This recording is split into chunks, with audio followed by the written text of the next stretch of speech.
Welcome to the Prosperity Podcast, where we spotlight entrepreneurs, small business owners, and business leaders helping drive economic growth and opportunity throughout our community.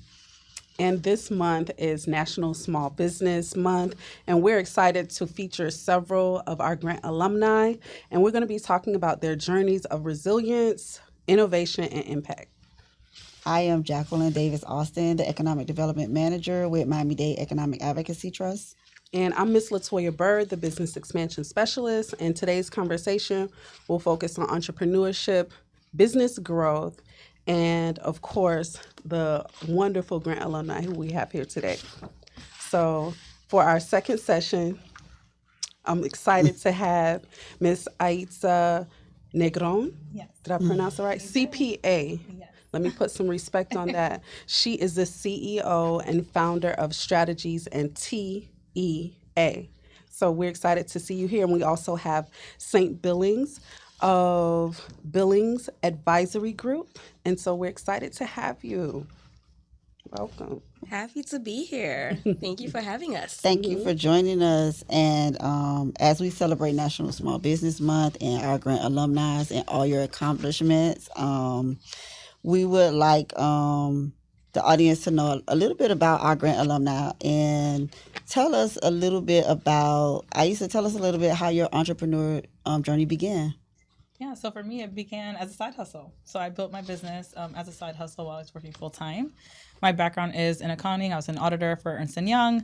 And then I went to work into the public sector, so for public company and financial reporting.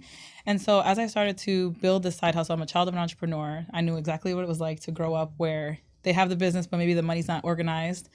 So I started coaching mostly women who were struggling financially, dealing with being high earners, but secretly, silently drowning in debt. That was, my story as well. And so I started coaching them. And then through that process, someone said, why don't you start doing accounting? 90% of my coaching clients started launching side hustles while working full time, even though I wasn't telling them to do that. I was helping them see the opportunity. And so that's how the accounting firm, a side of the business, grew, where I help small business owners not only get their money in order, but also coaching them in how to read the financials, how to really understand why did they start their own businesses and why knowing your financials will actually help you scale and grow your business. Awesome. And before we go to the next point, please tell us about the name of your business. Oh, yeah. So I'm a millennial, and there's a saying that says, spill the tea. And usually it's spill the tea on some drama, a celebrity gossip. And so I said, why don't we spill the tea on things that actually uplift our communities, whether it's investing or real estate or entrepreneurship or even career development, how to handle the difficult boss. And so that's where Spill the Tea started. And so the T actually stands for tenacity, education, and accountability, which is what I had to figure out was the way for me to grow, right? You have to be tenacious. It's not a straight path. Sometimes you'll actually have setbacks, but you have to keep moving forward. You need to be educated. So a lot of this fear of things that we don't know, it's because we don't know it. But there's so many resources and accountability, which I think society is, I want someone to hold me accountable. No, you're looking for a consequence. Accountability is self. You need to hold yourself accountable. So that's kind of where the TEA came from. Okay. I love it. Love it. That's very powerful. And I'm going to be stealing that and spilling the tea myself. Yes. All right. So Sainte, can you please share with us the vision behind Billing Advisory Group and what kind of inspired you to launch your business? Yeah, first of all, I got my tea this morning. She sends a daily spill the tea newsletter. So Yes. Okay, so for me, I was telling one of our wonderful members today that I kind of fell into accounting. I went to college to hospitality management, and I got my first B in a class I was teaching about pots and pans, and I was upset. Like, what do you mean? I'm killing statistics. All the classes that other people are failing, I'm like killing it, and I got to be in this class. And then I had an interview, and they told me the starting salary and how long it would take before people would start making six figures in that industry. And so I kindly thanked the gentleman, and I walked to the College of Business and said, I need to drop this major. I need something that will pay me this minimum and something that would challenge me, because I realized I needed a bit of challenge to like stay on top of things. And so that's how I fell into accounting. And pretty soon after, I started getting recruited by 3 of the big 4 accounting firms, and EY really pushed hard. You know, I interned in London with them. I did a couple cool things, so it was only natural that I would start working with Ernst and Young. With my career. And in there, that's when I realized that there people with money, they're not thinking about taxes in April or at the top of the year only. They have a money team. They pay the experts to really strategize with them year round. And I was learning random names. The businesses would have random names, and it would be trust funds. And I'm asking, what's that name? And they're like, oh, it's a grandbaby that was just born, and they open a trust fund with that for that kid. There and those people had foreign trust funds, domestic trust funds, and I realized. And when a kid is going to college, they were buying a property instead of just sending them to, or they're buying a property so they can rent it out to other college students, so that the depreciation alone is generating losses. So they're basically it's I'm not saying there's no love and there's nothing else in that family, but when it comes to money, this is a company that we're running, right? And so I knew I wanted to bring that back to my friends, who a lot of us were immigrants or children of immigrants, first gen wealth builders. And so I started out just explaining to them what more they can be doing with money. And then it got into, well, we want you to be in charge of our taxes and all the things. And naturally, after about 10 years at EY, I opened my own practice to do just that. Work with growth stage wealth builders. We're at the space where we're too big to be using TurboTax, but definitely not at the stage to be hiring Ernst and Young. And you want to have the expertise. You want the person to know what they're doing and have the care to give you the quality of customer service that you deserve. So that's where we come in. Can I add something to what Sainte just explained? Because Sainte is a CPA specialized in the tax area, and what she explained just now is the game. And there's a game that we're playing. There's two teams. There's the wealthy team, and there's the poor team, and each team has their own rules. So she just described what the wealthy that are playing on that side of the game, what their rules are that they're playing by. And sometimes when you're building wealth, it's understanding what team do you want to be on. Right, so she experienced that in her college, and she said, "Nope, I'm gonna go change my major right now." And she decided, "I want to play by a different set of rules." So I want to highlight that, and that's why I got a tax CPA to help you guys. Yeah, I do want to say though, is it okay to have caveats in this? Yeah. Okay, because we're the tax part. A lot of times, people early in your career, you don't realize how you think you're paying more in taxes because you're making more money, when really you're paying more because you don't have strategies. Because there are the uber wealthy people who are sometimes not paying taxes at all. And the average person, a lot of times, I'll give a quick example with President Trump's first administration. He introduced the Tax Jobs and Cuts Act, which one of the things was we're going to reduce the state and local taxes that you're allowed to take, right? So if you have property taxes and state taxes that's more than $10,000, you only get to deduct $10,000, and that was marketed as taxing the rich. You know, the wealthy people have those huge properties that have these property taxes. They won't get to deduct all of it. It sounds like, oh yeah, the rich they're gonna go after them. But really, these uber wealthy people, they have other tax strategies that they're using that's wiping that off, even if they don't have this. But guess what? The middle class people who, on average, our property taxes is like $15,000-$20,000. We're the ones that got hit. Right? So sometimes we're thinking tax strategy is only for uber wealthy people, but a lot of times we're a lot more in need of it than we consider. So just putting that out there. It's not like you're poor, but also don't think that unless you're uber wealthy, you need strategy. It's a lot of us, we're in the growth stage. Right. But I think that's why it's a gem to have both of you here. Yeah. Because you provide the education, both of you provide the education for your clients and for the community. And then both of you go bringing strategy and game changing. Like, this is how you do this. And helping business owners and families really solidify their legacy from a financial perspective on what do we need to do next. So thank you both. And I love that you guys are always working together, but we'll get to that.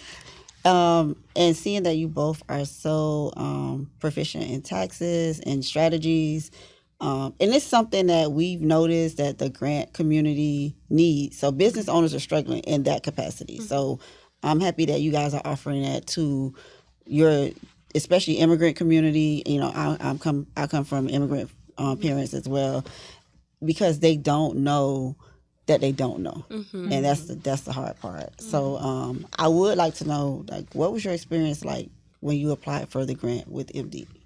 Yes. Okay. So, first of all, you guys do an amazing job telling us exactly what we need to provide, right?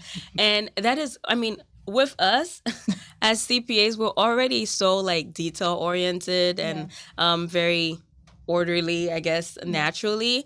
It worked out. Like, this is something that we're already implementing in our business. So, having you guys be so organized, knowing exactly what do we need to provide to justify what we would do with the money and what do you need to have in place, that made it a breeze to apply for it, right? And it was so clear.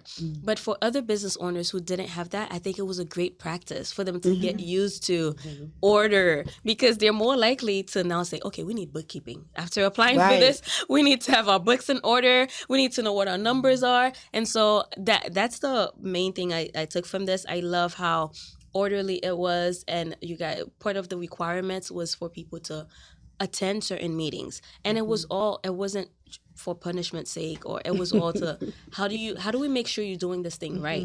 So it just reaffirmed that this grant exists. We want the businesses to thrive after this, but we want to really equip you. It's not all about just pushing the money out there, but what is the mission that you guys are pushing. So I thought that was great. Yeah, I would definitely agree that it was very well structured and organized.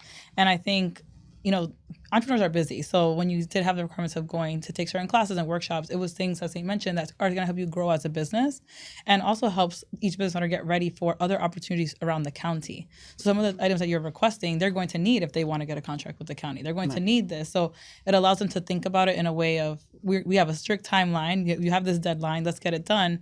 But I think it's also amplifying the fact that, hey, when you have these things, now you can go out for these other opportunities, not just this grant, but now you might get a contract. What does it look like to collaborate? They have the alumni group where all the alumni from the grants get to connect each month and share what they're doing. So I think it allows them to say, hey, we can partner on things. We can partner on government contracts together. So I think it was very well put together, very well structured. And I like that, you had the deadline. This is what it is. But there was so many opportunities, so many different times for people to attend those sessions. And the email communication throughout was very helpful. Awesome. We love order. Yes. I was just we're money nerds, but we're structure nerds too. I was just going to say, I think that's the secret sauce to your field and going after funding, because you read, you execute, you anticipate, you begin with the end in mind, and you're like, I'm getting this grant. Did you guys have that kind of confidence when you set out? Because that's what I'm feeling. Yes. I was like, I'm going to get this grant. That's right. But yeah, I definitely did. And it was just, it's a point-based system. So I think that's also fair, because the struggle with grants is that there's so many people going after grants. And sometimes there's this, you don't know what you're being rated on. So I like that you guys had a point-based system. Hey, these are the things, these are the bonuses. So as long as you have it, you can ensure like, okay, I'm most likely going to get this grant because I'm making sure I have all the documents together. And it kind of does that sense of relief, right? Versus you apply for these grants and you don't know what they're rating you on, what they're looking at, why you weren't selected, which it doesn't allow you to get feedback to get better for the next time, right? So I would say that. For me, I don't know if and I'm pretty confident, but I don't know if I approached it that way. She did it a year before me, and she told me this is a great opportunity. This is a great organization to even be a part of and connected with. And so when I applied, so then the following year I applied, and I was definitely hopeful. I knew, I'm going to do what's asked of me. And one of the requirements is to meet with people to review the application. So that was really good. But for me, I just can't tell who are the other applicants. Maybe they're just as great. What if we all have 98? What's the tiebreaker? So I try not to be so set on it, and just knowing that things can happen. So I don't think of myself as a winner until I get the call. I got because then I get disappointed. If I already decided that it's coming. Well, let me tell you, your application submittals stood out, and sometimes we get those gems that come across and we like, whoa, this is serious. They mean they came to play business. They came to play and they mean business, and they came to get this grant. So let me ask you, what kind of impact or I guess transition has getting funded from the grant, has what impact has it made on your business, and what have you been able to do in regards to your what do they call it, the letter of intent? I know when you apply for the grant, you fill out the letter of intent, you're like, hey, if I get funded, this is what I'm going to spend the money on.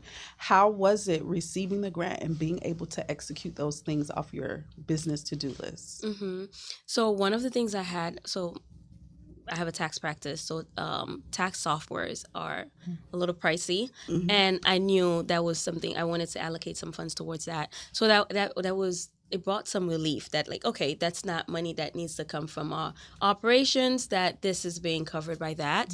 And we also put some funds towards some promotion for our brunches. We have quarterly brunches, well, one at the start of the year and one in Q4. And so you ladies were able to go to see some of the results of that, hiring a chef, because we want women to come and talk about money, talk about strategy, but women want things that look good. And so putting that together, so those are funds that we don't have to expend from the business. So that was definitely such a relief. So Wait, and sidebar, the opulence at these events, ladies and gentlemen, okay?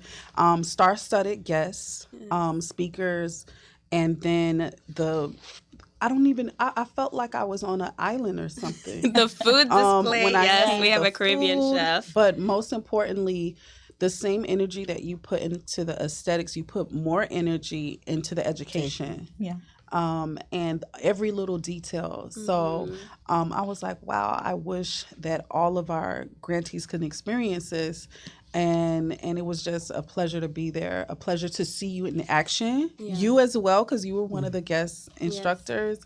And it was the networking. And so this is the thing that I think people miss out on because they don't know how to network effectively. And so that's why we built the Grant Alumni Network, because we want you not to just connect the dots, but we want you to kind of like lock arms where it makes sense. And we see that in you both. So it was nice to attend your event and see other Grant alumni on the stage. Yes. And to know that you guys took advantage of what MD is putting out in the community. So that was, I just want to say that because it was all that, y'all. It was really She did that. Yeah. Thank you. And naturally, we're both CPAs. You would think, oh, I don't know, like competition. But CPAs, one thing she's going to say is that we do different things. So my expertise is in taxation. That is not Aitza's love language. Aitza is financial statements, and she'll get more into that. But we found room for collaboration. And if Aitza's putting something out there that is amazing, like the app, I don't know if you yes. sense. So if she's developing something that I don't need to develop it as well, maybe my clients can use it and I bring her to present it. And there are times where when it comes to tax advisory, I'm coming in to speak to her clients about. So, and I'm sure there are other grantees. We have some grantees who have the planners and they attend our meeting quarterly, and it's been amazing to build in community.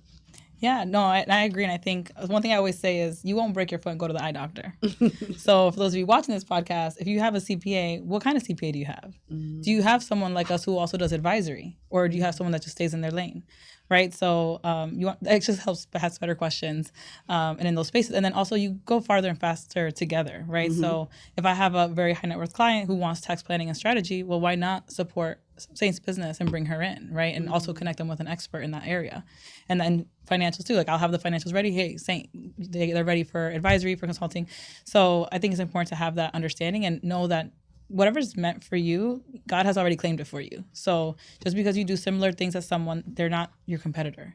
Not saying that competition isn't good or fun and maybe encourages you, but know that actually working together makes it better. And maybe there's a client that's just not for you. Hey, it might be a client for someone else. Right? So my business started as a money coaching, as I explained. I have a friend who's a money coach. She specializes on helping women in medicine. So if you're a woman in medicine and that's your area, I might say, hey, why don't you connect with this person who went through that struggle of having these $100,000 student loans and is trying to figure out that space. $100,000 student loan. Right. I mean, it happens. Hurts. Right? It hurts. It hurts. So I think, that's the beauty of collaborating and creating in those spaces. And also in terms of answering the question for the grant is taking a moment to review, what do you need the funds for really? So the grant I applied for the startup grant, and I used that to think about my client experience on the coaching side, right? I was doing one-on-one, I was moving to group, and I was like, how do I make sure that they're getting the best use of their time by accessing me, where I'm not spending hours going through curriculum with them. So I actually use that money to invest in a platform where the course curriculum sits there. So now they can come and have calls with me. Now I have an alumni for my student community, where I bring in experts like Sainte. She was our first speaker that came in to talk about tax planning, right? These are people who never thought of that because I'm not uber wealthy. Why would tax planning apply to me? But hey, you're a high earning W-2 worker. You actually can take advantage of these strategies. So now I have these monthly calls where I bring in different experts because we have a platform. Now I can spend my energy on those types of spaces. I love the duplication here, because whenever you have a client base or people who you serve and who have received your product or your service and who can really attest to what you bring to the table, now you have a different tier of community. Now you have people, they've graduated to ambassadors.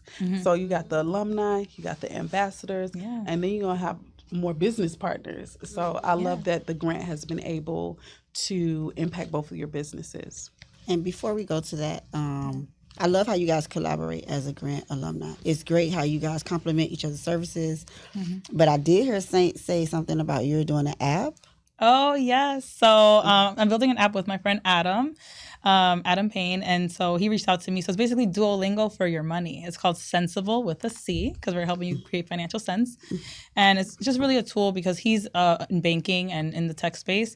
And what we realize is people come to us and they don't have the right questions because they don't know. So, he was working at a bank. Someone came in, they didn't ask the right questions, and the banker's not going to tell you. So they walked out, and he's like, dang, they could have gotten so much more money. They could have gotten so much more opportunity. So we put together this app that we're launching, or it's already kind of in launch mode, where you can go in, you put, what your financial knowledge is, what you're looking to do, and the app will generate quizzes for you. It's quick 5 minutes every day.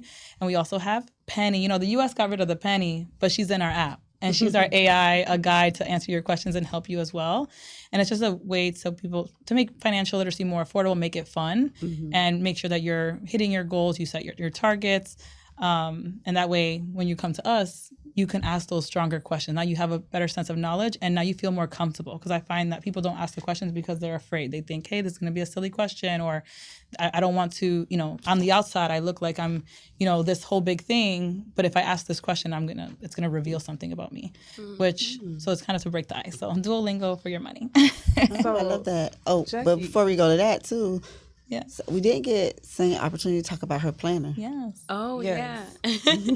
So, I love I love stationary things, particularly planners. I love writing things down, and over the years, I've gathered so many of them.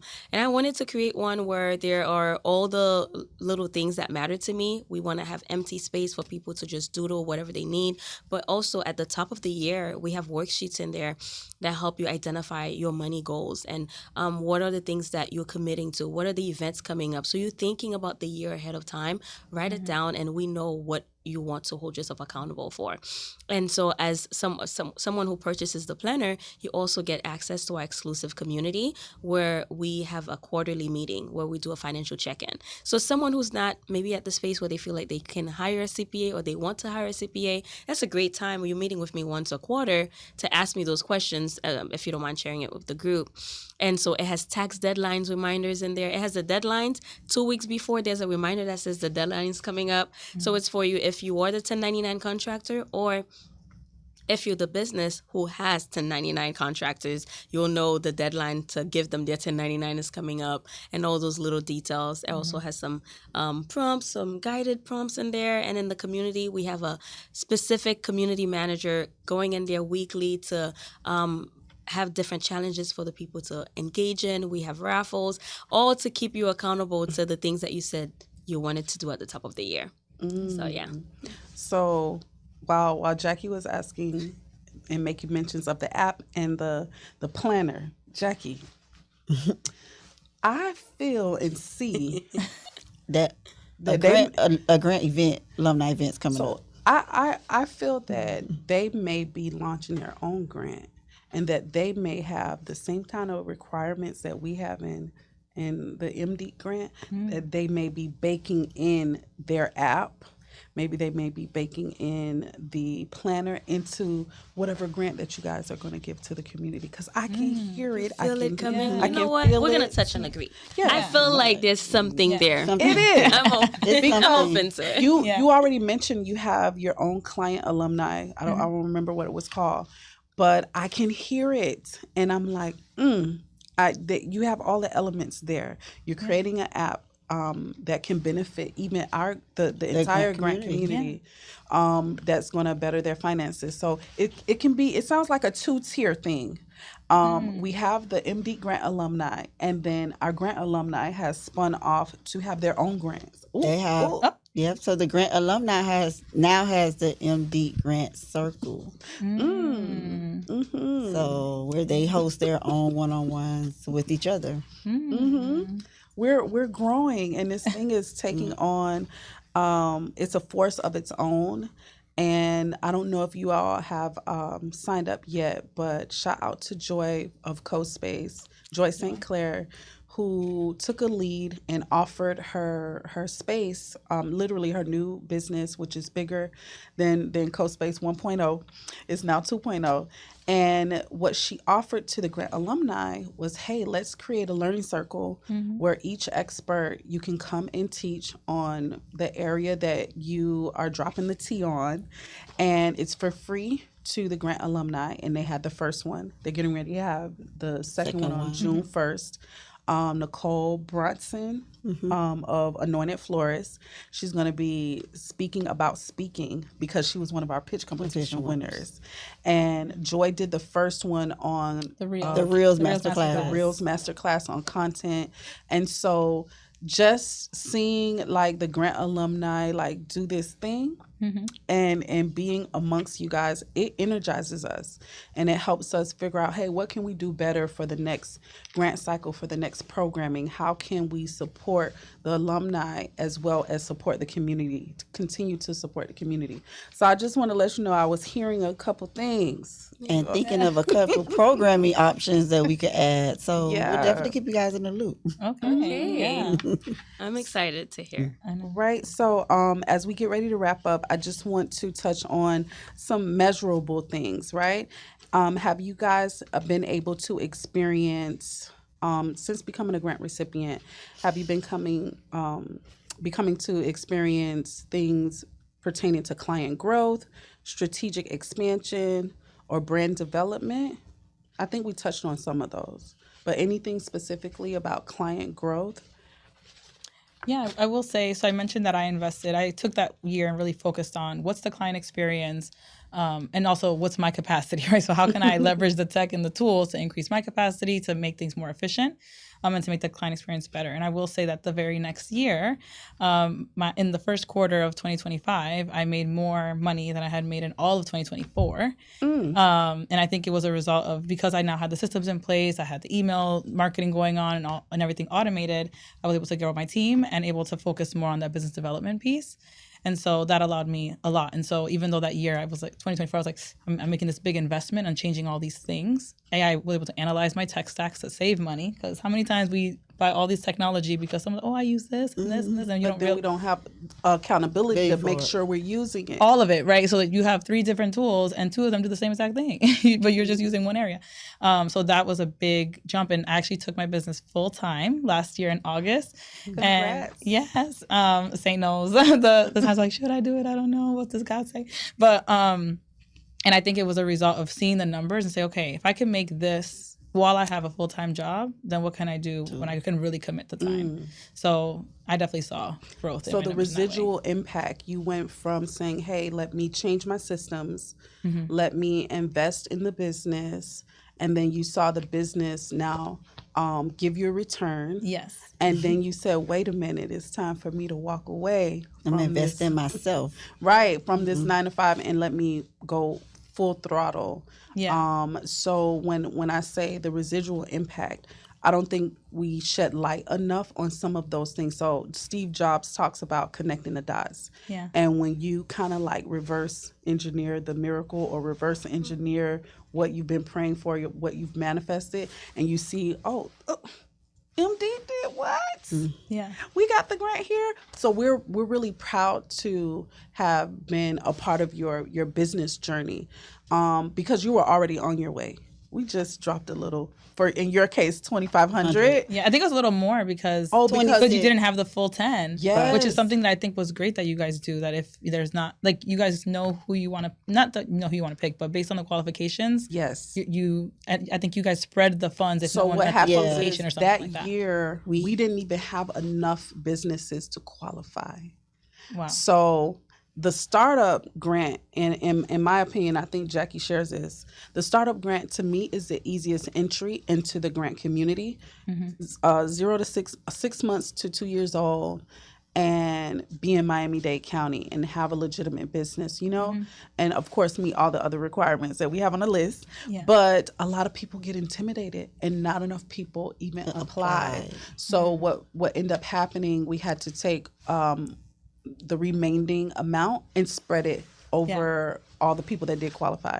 And so you ended up getting a little bit more. Yeah, it was like 26. It was like 26 something. or 27, I think. Yes. Yeah. So we're excited to be able to give that. And Saint, which grant did you receive? I got the $7,500 one. Okay.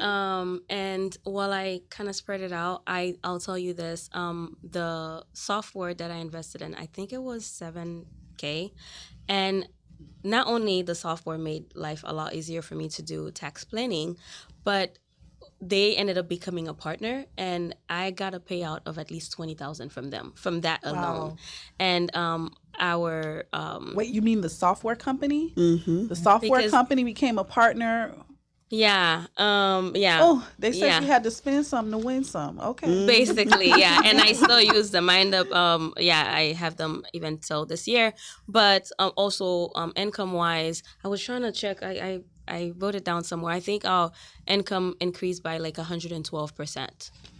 That's amazing. From the previous I'm year. sorry, can you repeat that? Yeah, like 112%. Wow. Yeah. Yeah. So one, it tells us that the work that we're doing is necessary, it's needed. Mm-hmm. For the most part, our entire year was referral based. It's a client that great experience, they refer someone else, that's no ads. So it speaks volume to this, and yeah. Wow, that's so impressive. And I want to touch on your point about not applying. So that year of the grant, I almost didn't apply. The last required meeting that we had to attend was that night. I had a client call. And so I was on the call with the client. I was telling them about the grant, and I was like, and she's like, let's go. We ended the Zoom call. We both went. She also was a grant recipient. Really? Yes. Auténtica Taqueria. Auténtica. Yeah, she has a restaurant. Yeah, she has a restaurant and she has a food truck. Yeah. Yes. So we got off and we went to, what's it called? The Cave? Mm-hmm. Yes, the Cave was where that last meetup was. Yeah, so, with Grant for You. Yes, with Grant for You. Okay. And we showed up to that session, and then we applied, and I think the grant was due like the very next day or something along those lines, or a few days later.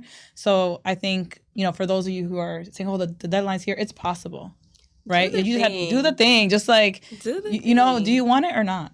That's awesome. Do you we want have it or another not? story like that for Goldman. We went on to apply for other things like the Goldman Sachs. We were both selected for the 1 million Black women with Goldman Sachs. And the day there was a luncheon, we went, and I told Aitzarelys, you should apply for this. She's like, what? I was like, the deadline's today, but if you can get it in, apply. And then she got selected, and then now they flew us to Jersey. Everything paid on them. We have a couple months, 3 months of training from Goldman Sachs, and now like they're gonna fly us back out for graduation. Do the thing, apply for the grants, just do it. And have your community, right? So as they mentioned, the MD grant, that year I was like, wait, I don't qualify for this. Do you know about this grant? Like, you need to apply. Like, it's here. I think I printed out the paperwork. I was like, here's the paperwork. So talk to your people. Let your other fellow business know what you're going for, where you're at. Have someone that you can connect with, because that's how you're going to know about things. We can't know about everything, right? We can't be in all the places, but we might know someone who was there. That's right. Right? So y'all can do it. Well, thank you guys for sharing your stories with us. It's really insightful to hear how our grant program helps your business and helps the community, helps you collaborate. So thank you for telling us that. Thank you for Thank having you for us. having us. Yeah. And thank you guys for tuning in to the MD Prosperity Podcast as we celebrate National Small Business Month and we continue to highlight our grant community and their network.